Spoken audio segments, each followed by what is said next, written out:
Salam uşaqlar, bu günləri biz Salarilər dövlətinin izahına baxacağıq. Deməli, deyiləm hakimi olan Kəngərli türk soyundan olanlar Salarilər dövlətini yaradanlar idi. Kəngərli türk soyundan. Biz bir də təkrar edək. Deməli, ərəb mənşəlilər hansılar oldu? Dedik, Rəvadi və Şirvanşahlar. Digərləri türk mənşəli idi. Kəngərli soyundan da Salarilər idi. Dövləti yaradacaq ki, Mərzaban ibn Məhəmməd 941-ci ildə sonuncu Sacı hökmdarı Deysəmə qalib gələcəkdir. Və paytaxtı Ərdəbil şəhəri olan Salarilər dövlətini yaradacaq.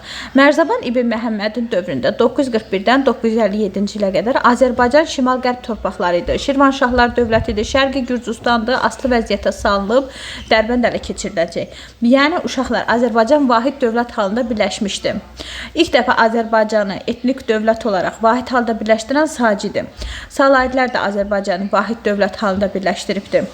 Sacilərə tabi olan bir sözlə feodal hakimlərin hamısı Salarilər dövlətinə tabi olub ona bac verəcəkdir. İlk dəfə olaraq uşaqlar Xəzər dənizində Azərbaycan ticarət kəmləri üzməyə başlayacaq. Bu da təbii ki, iqtisadiyyatın canlanmasına və müsbət təsir göstərəcəkdir.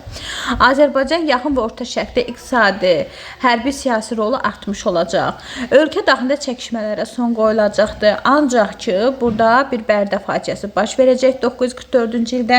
O vaxtda Bərdə Salarilər dövlətinin tərkibində idi.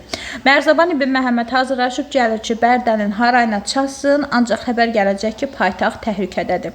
Mosul hakimi hücum edib. Ona görə kiçik bir qüvvə Bərdəyə yollayıb özü geri qayıtmaq məcburiyyətində olacaqdı. Paytaxt Ərdəbil şəhəri olan Salarilər dövlətinin ərazisi Dərbənd keçidindən Dəzlə və Fərat çayına qədər gəlib çatırdı. Və feodal dövlətlərdən yeganə feodal dövlət Salarilər dövləti idi ki, Mərzaban ibn Məhəmməd qanunnamə hazırlatmışdı. Burada məqsəd vergini nizamlamaq, vergi toplanmasına özbaşınalığına son qoymaq idi. Və nəticədə də vergidə qayda qanun yaradılacaq, tabi olmaqdan boyun qaçıran feodalların əl-qolu yığılacaq, vergi nizamlanır, maliyyə işlərinə də nəzarət artacaqdı.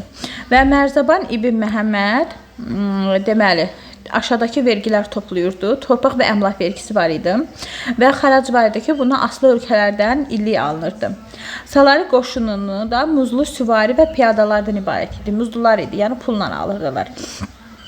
Və 957-ci ildə Mərzaban ibn Məhəmməd öləndən sonra onun oğlanları və qardaşı arasında hakimiyyət uğrunda mübarizə başlayacaq. Və təbii ki, bunda da Salarilər dövlətinin zəifləməsi başlayır və parçalanır.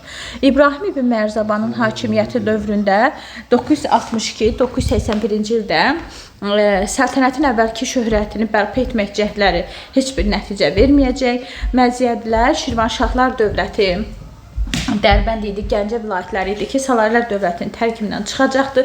Salarilər dövlətinin ərazisində Şəddadilər dövləti yaranacaq. Baxın, Salarilər dövlətinin ərazisində Şəddadilər dövləti yaranır. Salarilərin süqutu nəticəsində Rəvadilər dövləti yaranacaq.